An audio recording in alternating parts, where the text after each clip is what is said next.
धारा 11। धारा 11 क्या कहती है? एकांत परिरोध यानी एकांत कारावास। परिरोध को ही कारावास कहते हैं। लिख देता हूँ यहाँ पे, ठीक है? परिरोध को ही कारावास ही कहते हैं। सॉलिटरी कॉन्फिनमेंट, ठीक है? सॉलिटरी कॉन्फिनमेंट।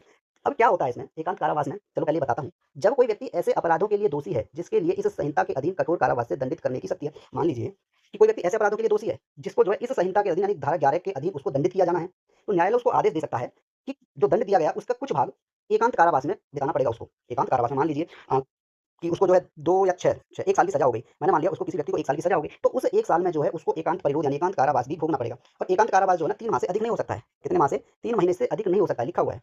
ठीक है? 3 महीने से अधिक नहीं होगा। When a person is guilty of any of the offence for which there is power to under this code to be punishable with rigorous imprisonment. ठीक है? तो कोर्ट जो है उसको सज़ा तो देगा। कौन-सी वाली? एकांत परिरोध की उसको सज़ा मिली है, लेकिन उस एकांत परिरोध में उसको सिर्फ़ 3 महीने तक ही अलग रख सकते हैं। 3 महीने तक ही उसको एकांत कारावास दिया जा सकता है। एक बार में किसी व्यक्ति को 3 महीने का कारावास दिया जा सकता है। मान लीजिए एक व्यक्ति को जो है किसी अपराध के लिए कठोर कारावास से दंडित किया गया है। किसी व्यक्ति को कठोर कारावास से दंडित किया गया है।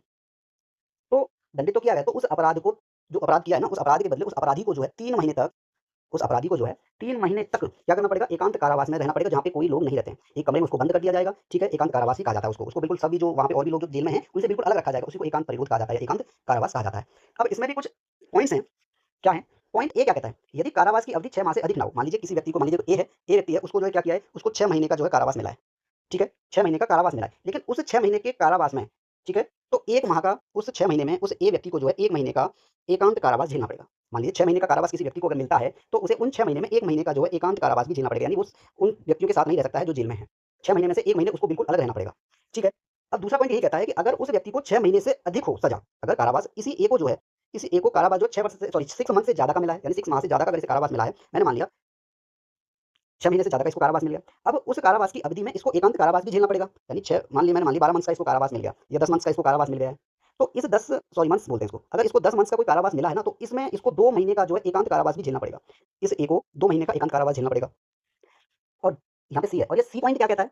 यदि कारावास की अवधि 1 वर्ष से अधिक हो, ठीक है? अगर किसी अपराधी को जो है कारावास मिला है, 1 वर्ष से ज़्यादा का मिला है, 1 वर्ष से ज़्यादा का मिला है। मान लीजिए इस ए को जो है कारावास मिल गया है, कितना? 1 वर्ष से ज़्यादा का मिला है। 1 वर्ष से ज़्यादा का अगर इसको कारावास मिला है, तो इस 1 वर्ष के कारावास में जो है वो 3 महीने एकांत कारावास में रहेगा।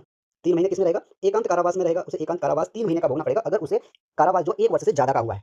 ठीक है? तीनों पॉइंट्स मैंने क्लियर कराए हैं। If the period of imprisonment exceeds 1 year, ठीक है? यदि कारावास की अवधि 1 वर्ष से अधिक है, तो solitary confinement shall not be exceed 3 months. तो एकांत जो कारावास होगा, वो 3 महीने से ज़्यादा नहीं हो सकता है।